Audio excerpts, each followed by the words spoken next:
안녕하세요. 고릴라TV 구독자 여러분, 박창윤입니다. 오늘의 주식을 통해 하루에 한 종목 선정해서 투자 포인트와 전략에 대해서 함께 고민을 하고 있죠. 제가 오늘 주목하는 종목은 하이브입니다. 사실 하이브 3분기 전 분기 대비해서 실적이 좀 부진할 것이다. 그리고 올해 대비해서 내년에는 이런 피크 아웃, 즉 올해는 팬데믹으로 인해 그동안에 억눌렸던 수요가 엔데믹 이후에 지금 집중이 되면서 콘서트나 앨범 판매나 이런 부분이 집중이 되는 시기고, 내년에는 이런 부분이 약간은 둔화가 될 수 있다 하는 이런 우려감이 있었죠.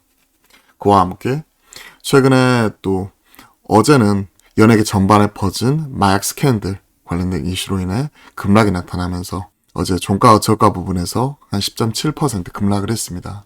하지만 오늘 일정 부분 되돌림이 나오면서 4.9% 정도 올라오고 있고, 지금 오랜만에 하이브 다시 한번 점검을 하면서 계속 업데이트 팔로잉 해 나가도록 하겠습니다. 저는 지금은 계속 조정 국면 지속이 되고 있지만, 그리고 역배열이면서 당장은 뭐 이런 부분을 의미 있게 비중 있게 사기는 어렵겠지만요. 그래도 길게 보면 하이브는 글로벌 경쟁력을 가지고 있는 국내 대표 엔터사로서 충분히 최근에 이런 실적에 대한 부분, 이런 부분이 일회성이 아니라 연속적으로 이어나간다는 부분, 이런 것들을 생각을 해보면 충분히 살 수 있다고 생각을 합니다. 어느 정도 시점의 문제인데, 좋은 기업인 건 맞는데 지금의 시점에서는 좋은 주식은 아니죠. 이런 역배열 구간이기 때문에 최소한 장기 평선과 기존의 고점이라든지 넘어서는 모습이 확인이 된다면 충분히 지켜볼 수 있다고 생각을 하고 있어요. 일단 최근 나와 있는 이슈부터 빠르게 점검하는 게 맞겠죠. 빠르게 확인해 보겠습니다.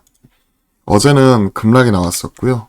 방탄소년단 이성균 루머 강경 대응 전혀 사실 아니다 라고 얘기를 하고 있고, 관련된 뭐 리스트 찌라시 형태로 계속해서 돌고 있는데 이와 관련되어 가지고 연루가 있다 뭐 이런 약간 루머 뭐 이런 부분 때문에 어제 또 급락을 했어요. 아미가 커뮤니티를 통해 성명을 내고 명예를 훼손하고 심각한 욕설, 모욕적인 발언으로 인격 말살하는 자들의 범죄행위 끝까지 추적, 어떤 선처나 관여 없이 형사고소, 민사상, 손해배상 청구, 모든 법적 조치를 취할 것 얘기를 하고 있죠. 그러면서 이제 일부 멤버도 이성균이 드나들었던 유흥업소 단골, 그래서 뭐 같이 한 거 아니냐, 뭐 이런 루머 있는 거죠. 루머는 말 그대로 루머죠. 반면 이거는 팩트죠. 세븐틴 이틀 만에 400만 장 팔더니 1 오리콘 데일리 앨범 랭킹 1위. 초동 봐야 되겠지만 지금 현재 예약 집계된 것만 해서 500만 장이 넘어갔으니까요.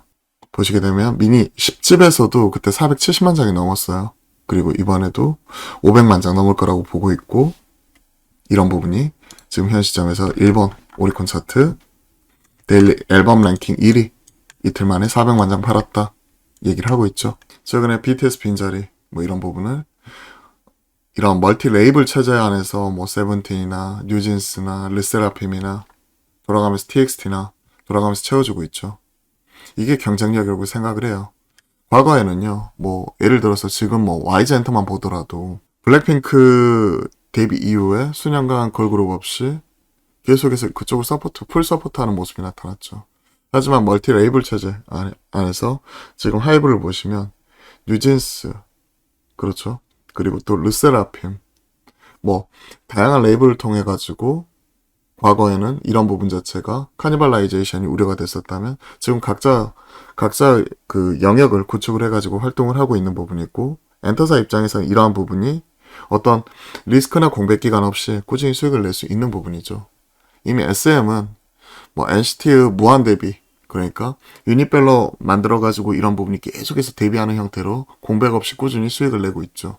지금은 이런 엔터 쪽에 코로나 이후에 지금 나타날 수 있는 사업에 대한 이런 그 불확실성이라고 해야 될까요? 계속해서 이제 그 주요 아티스트들의 공백에 따른 실적이 펑크나는 부분, 이런 부분이 어느 정도 좀 최소화되면서 산업으로서 꾸준히 성장을 하고 있기 때문에 저는 이런 부분을 좀 긍정적으로 평가를 해요. 그리고 글로벌 경쟁력을 갖고 있다는 게 상당히 긍정적인 포인트죠. 하이브도 2분기 대비해서는 좀 부진할 수 있어요. 2분기가 워낙 역대급으로 좋았고, 3분기 좀 부진하고, 뭐 4분기도 흔들리면서 전강 후약, 그러면서 내년도 약간 빠질 수 있다 이런 우려감은 있지만, 그럼에도 불구하고 BTS 빈자리를 멀티 레이블 체제를 통해 가지고 지금 보면 탑라인이 성장을 하고 이익단도 성장을 하는 모습이 나타나고 있기 때문에 최근 이런 주봉 단의 조정 이런 부분이 계속 이어지고는 있지만 이게 되돌아서는 시점에는 충분히 담을 수 있는 저력이 있는 회사라고 생각을 하고 있습니다. 최근에 엔터주 리포트 나왔고 비중 확대 유지 관련 리포트 신한에서 나왔죠.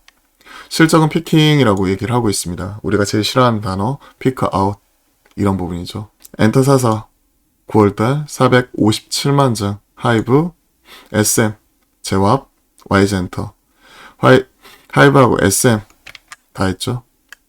제왑과 YG는 그냥 고만고만한 SM은 라이즈 첫 앨범 104만 장 상당히 고무적인 성과 그리고 하이브 신인그룹 보이넥스트도어 48만 장 이렇게 나오고 있고 비의 첫 솔로 앨범 200만 장 넘게 팔렸다 여기 나와 있고 어닝 모멘텀으로 보면 SM 4분기는 하이브 제압 순이다. 자 앨범 판매량 이런 부분이 손익에 즉각적으로 영향을 주는 거고 이게 콘서트, 굿즈 이런 부분까지 계속 연결이 되는 부분이니까 제일 중요한 지표 중에 하나죠. 관련해가지고 쭉 이렇게 내용 나와 있고요. 하이브 쪽 한번 보죠. 세븐틴 전국, TXT, 르세라핌, 엔하이픈 컴백으로 역대 분기 최다 앨범 판매량, 공인굿즈 동반 성장. 4분기 비용 이슈 조금 더 확인해봐야겠지만 큰 이슈 없으면 2분기 800억대를 넘어 4자릿수 근접한 이익도 가능해 보인다. 하지만 4분기는 항상 변동이 있으니까 이런 부분 체크를 해보고요.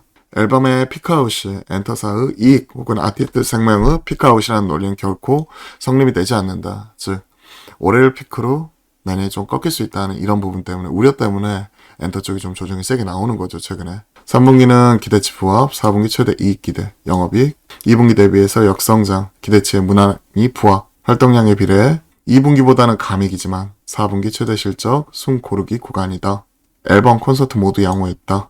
세븐틴 신규 앨범이 4분기 예정이 되어 있기 때문에 선주문 520만 장 앞에서 뉴스로 점검을 해드렸죠. K-POP 신기록을 달성했고 자체 기록도 갱신해버리는 거죠. 이틀 만에 400만 장 넘게 팔았다고 하니까 또 조동 일주일 체크해보면 500만 장 넘어갈 거라는데 거의 이견이 없죠. 팀이나 르세라핌도 돌아오고 디지털 싱글만으로 음악 차트 휩쓸었던 전국 첫 피지컬 솔로 앨범 11월 발매. 다만 4분기는 연말 이게 문제죠. 연말 비용을 계절 그렇기 때문에 비용 이슈는 조금 더 확인이 필요하다. 최근에 뭐 이런 마약 스캔들로 인해서 엔터 쪽 안 그래도 최근에 분위기가 피크아웃에 대한 우려 때문에 빠지고 있는데 어제 좀 폭탄을 맞았다는 부분 오늘 돌리는 모습이 좀 일부 나와서 최근 나와 있는 내용 중심으로 업데이트 해봤습니다. 개인적인 결론은 당장 사기는 어렵겠지만 그럼에도 불구하고 우리가 꾸준히 관심을 가지면서 업데이트하면서 따라갈 필요는 충분히 있다는 부분 하이브 말씀드리겠습니다. 글로벌 경쟁력을 가지고 있는 기업들 지금 당장은 좀 흔들릴 수는 있지만 결국은 이런 경쟁력을 바탕으로 한 단계 레벨업한 이런 실적이나 그 성과 이런 부분 자체가 이미 매출이나 이익을 통해서 드러나고 있기 때문에 지금은 조정 이후에 다시 한번 되돌림 나오기를 좀 기대해 보도록 하겠습니다. 자, 오늘 하이브 점검을 해봤는데요. 도움이 되셨다면 구독, 좋아요 한 번씩 꼭 눌러주시고요. 그리고 오늘 주말장입니다. 최근에 힘든 장 계속 지속이 되고 있지만 주말만큼은 다 털어버리시고 좀 가족과 함께 그리고 혼자 계시는 분들은 또 힐링하는 시간 가지면서 편안한 시간 보내셨으면 좋겠네요. 남은 하루도 기운내서 화이팅 하시고요. 오늘도 좋은 하루 보내십시오. 오늘도 화이팅입니다.